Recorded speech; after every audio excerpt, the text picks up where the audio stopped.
네, 이번 강의는 세김 확립의 이익에 대한 내용으로 마사티파타나 수타 대념적용 서문에 대한 주석서 내용을 바탕으로 요약해서 설명해 드리겠습니다. 지난 제5강에서 수행의 이유에 대해 살펴보았습니다. 열반을 증득해서 모든 고통에서 벗어나기 위해서 수행해야 한다라고 말이죠. 그러면 당연히 수행이라고 하는 것은 특히 위파사나 수행은 열반을 증득해서 모든 고통에서 벗어나게 해준 이익을 가져다 준다고 말할 수 있습니다. 하지만 이 정도로는 충분하지 않습니다. 여러 가지 구체적인 고난, 고통들을 없애버리고 특별한 법들을 얻게 해준다라고 조금 더 자세하게 수행의 이익에 대해서 할 때, 이 법을 배우리라, 이 법을 닦으리라 라고 노력하려는 마음이 더욱더 잘 생겨나기 때문입니다. 여기서 세김 확립의 이익이라고 할 때 세김 확립 사티파타나에는 몸에 대한 세김 확립, 느낌에 대한 세김 확립, 마음에 대한 세김 확립, 법에 대한 세김 확립으로 네 가지가 있습니다. 몸에 대한 세김 확립에는 제5강에서 언급한 여러 사마타 수행 주제도 포함되어 있습니다. 하지만 각 장의 끝에 아란까지 된다는 내용이 포함되어 있기 때문에 세김 확립의 이익은 위파사나의 이익이라고도 할 수 있습니다. 나머지 느낌, 마음, 법에 대한 세김 확립은 위파사나 수행 주제입니다. 그래서 여러분들이 지금 수행하고 있는 수행도 세김 확립 수행이자 위파사나 수행이다라고 말할 수 있습니다. 이제 그 세김 확립, 위파사나 수행의 이익에 대해서 설명해 보겠습니다. 먼저 대념적용 서문에 언급된 세김 확립의 이익을 개성으로 요약해 보았습니다. 같이 독송해 봅시다. 중생들을 청정하게, 슬픔 비탄 극복하게, 고통 근심 사라지게, 옳은 방법 터득하게, 열반 시련 일곱 이익, 유일한 길 사념천에. 사두 사두 사두. 사념처, 즉 세김 확립 네 가지를 닦으면 첫 번째 중생들을 청정하게 합니다. 두 번째 슬픔을 극복하게 합니다. 세 번째 비탄을 극복하게 합니다. 네 번째 고통을 사라지게 합니다. 다섯 번째 근심을 사라지게 합니다. 여섯 번째 옳은 방법, 즉 도를 터득하게, 즉 증득하게 합니다. 일곱 번째 열반을 실현하게 합니다. 이러한 일곱 가지 이익을 얻게 하는 유일한 길, 유일한 도가 바로 네 가지 세김 확립입니다. 첫 번째로 중생들을 청정하게 한다라고 하는 것은 깨끗하게 한다는 뜻입니다.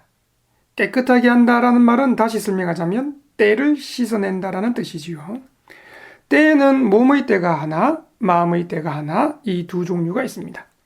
그 두 가지 중에서 마음의 때를 제거하는 것이 더욱 중요합니다.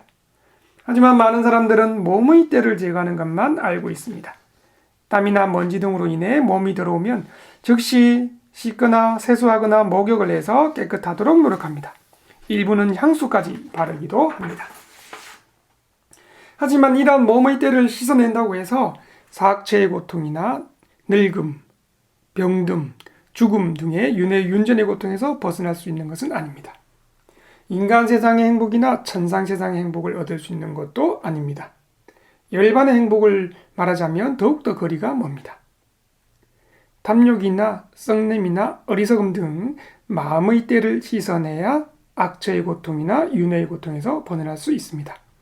열반의 행복도 얻을 수 있습니다. 그렇기 때문에 마음의 때를 제거하도록 노력하는 것이 매우 중요하고, 이 마음의 때를 제거하도록 하는 방법도 세김 확립이라는 길 하나밖에 없다는 뜻입니다. 세김 확립 즉 위파사나 수행을 실천하면 마음의 때를 확실하게 씻어낼 수 있습니다. 개성을 같이 독송해 봅시다.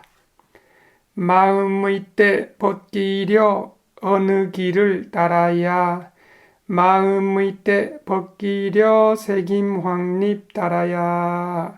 사두 사두 사두. 두 번째와 세 번째 이익은 슬픔과 비탄을 극복하게 하는 이익입니다. 친척을 잃어버리거나 재산을 잃어버리거나 건강을 잃어버리거나 개가 무너지거나 견해가 무너지는 등의 여러 가지 불행을 만나고 괴로운 일을 겪을 때 마음속에서 생겨나는 아픔, 괴로움이란 것이 슬픔입니다. 너무 슬퍼 탄식할 정도로 괴로워하는 것이 비탄입니다. 이러한 슬픔과 비탄을 극복하게 하는, 넘어서게 하는 유일한 길이 바로 세기망립이라는 뜻입니다. 사람들은 슬픔이나 비탄을 원하지 않습니다. 어찌할 수 없기 때문에 슬퍼하고 비탄하는 것입니다. 부적이나 주문 등을 믿고 지니는 것도 그러한 부적이나 주문 등이 슬픔이나 비탄을 없애준다고, 혹은 슬퍼하거나 비탄할 일이 생기지 않도록 보호해준다고 생각하기 때문입니다. 이 책을 읽으면 슬픔을 극복할 수 있습니다 라고 광고하는 책을 읽는 것도 마찬가지입니다. 하지만 부처님 가르침에 의하면 진실로 슬픔이나 비탄을 극복하게 할 수 있는 것은 세기망립 윗바사나 수행뿐입니다. 아들이 죽어서, 남편이 죽어서, 아내가 죽어서 여러 가지 이유로 생겨나는 걱정과 슬픔, 이러한 비탄은 보통의 위로, 독서 등으로는 쉽게 극복하지 못합니다. 먹지도 못하고 잠도 자지 못해 힘들어합니다. 쉽게 멈추지 않습니다. 계속 울기만 합니다. 이때 세기망립 수행에 따라 잘 관찰하고 수행하고 있으면 단 며칠 안에도 마음이 편안해질 수 있습니다. 나중에는 슬픔과 비탄이 완전히 사라질 정도도 됩니다. 그렇기 때문에 슬픔을 완전히 넘어서길 원한다면, 비탄을 완전히 극복하길 원한다면 바로 이 세기망립 윗바사나 수행을 실천해야 합니다. 대념처경 주석서에서는 사랑하는 무의가 갑자기 죽어서 생겨난 슬픔과 비탄을 부처님의 가르침을 듣고 즉시 극복한 산타띠 장관의 일화, 그리고 두 아들과 남편, 아버지와 어머니, 오빠가 하루 사이에 죽어서 생겨난 슬픔 비탄을 극복한 빠따짜라 장론이의 일화를 소개하고 있습니다. 물론 일화에서는 개송을 듣고 아란이나 수다원이 되어 극복한 사실을 언급하고 있지만, 단지 개송을 듣는 것뿐만 아니라 개송을 들으면서 세기망립 윗바사나 수행을 통해 극복했다고 알아야 합니다. 자, 이렇게 슬픔과 비탄을 극복하는 것도 하나의 개송으로 표현했습니다.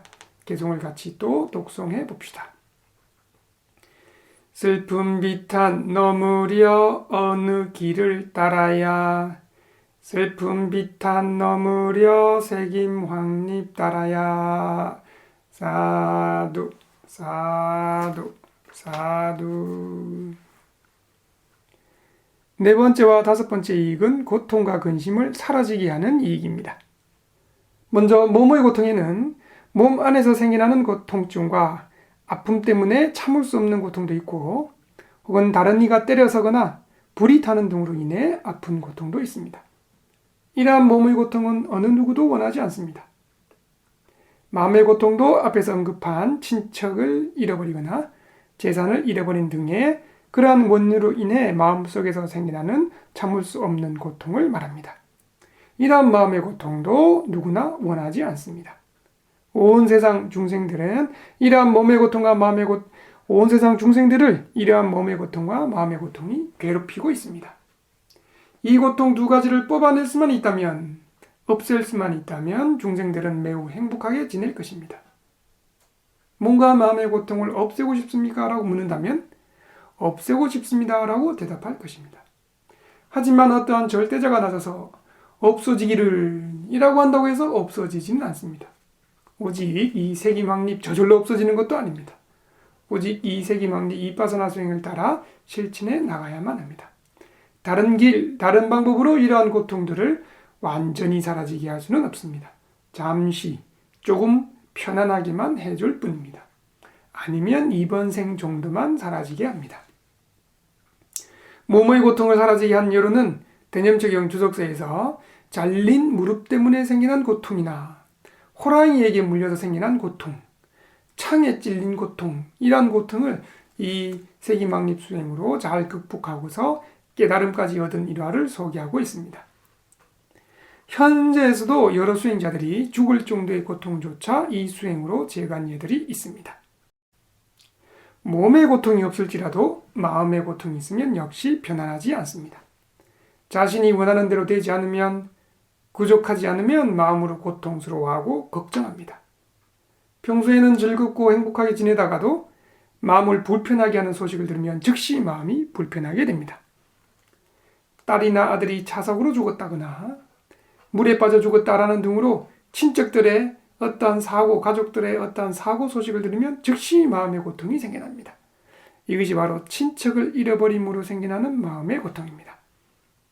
화재나 수재, 사기 등으로 재산이 무너지면 또한 마음으로 크게 괴로워합니다. 이것은 재산을 잃어버림으로 생겨나는 마음의 고통입니다. 큰 병이 생겨도 몸만 괴로운 것이 아니라 마음도 괴롭습니다.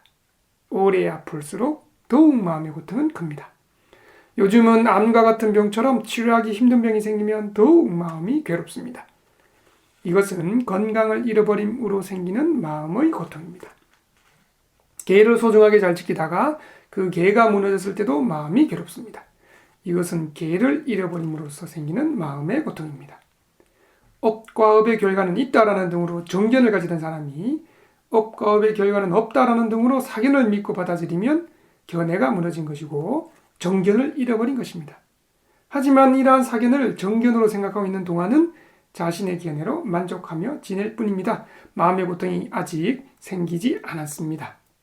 언제 그의 견해가 잘못되었는지를 알게 되는가 하면 언제 그의 견해가 잘못되었는지 알게 되는가 하면 죽을 때 마음의 나쁜 표상이 드러날 때 그때 알게 됩니다. 그리고 이어서 지옥이나 악의로 태어났을 때 자신의 견해가 잘못되었다는 것을 알게 됩니다. 바로 그때 내가 예전에 가졌던 정견을 버리고 사견을 가진 것은 매우 잘못되었구나 라고 알게 되어 마음이 매우 괴롭습니다. 이것이 견해를 잃어버림으로 생기는 마음의 고통입니다.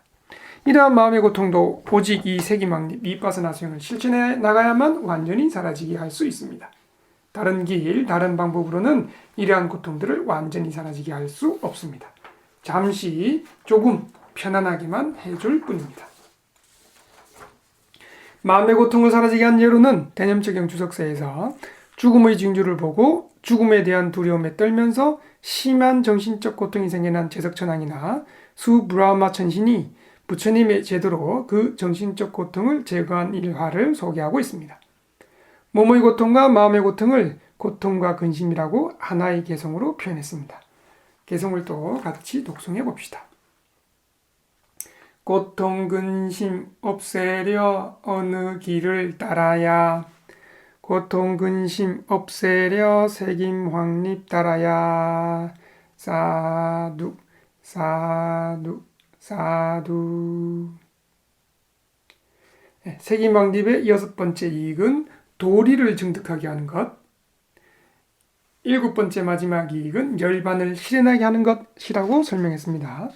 여기서 도리, 냐야라고 하는 것은 성스러운 도, 즉 성스러운 8가지도 팔지, 성도, 팔정도를 말합니다.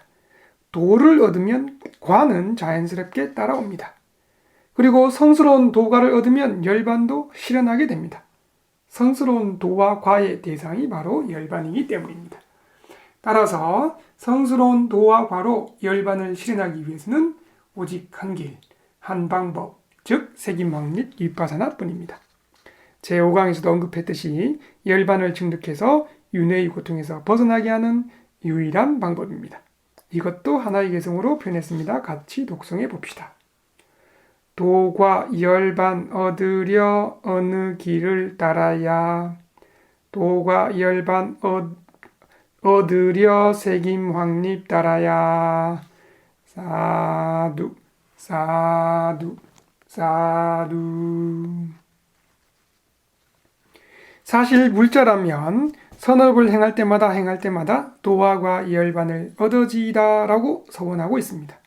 이러한 서원에는 진실로 마음에서 우러나온 서원도 있을 것이고 부모나 스승을 그냥 따라서 하는 경우도 있을 것입니다. 먼저 그냥 따라서 하는 서원은 신속한 결과를 주기에 그리 힘이 강하지 않습니다. 태어나면 늙고 병들고 죽어야 하는 것, 살아있는 내내 몸의 고통과 마음의 고통을 겪어야 하는 것, 죽고 나서는 사학체에 태어나서 고통을 겪어야 하는 것, 그러한 고통에서 완전히 벗어나기 위해서는 열반을 증득해야 한다는 것, 이러한 사실들을 잘 반조하고서 진실로 마음에서 우러나와 진지하게 소원을 해야 합니다. 하지만 이렇게 서원하는 것만으로는 열심히 열반을 즉시 얻을 수 없습니다. 그 서원에 따라서 열심히 세기망립 위파사나 수행을 실천해야 합니다. 그러면 앞에서 언급한 여러 이익들, 열반을 증득하는 이익을 얻을 수 있습니다. 어느 정도 지혜를 갖춘 자 사람으로 태어났을 때, 부처님의 가르침을 듣고 들을 수 있고 바른 견해를 가졌을 때 이러한 특별한 이익을 가져다주는 세기망립 위파사나 수행을 열심히 실천하시기 바랍니다. 사두, 사두, 사두.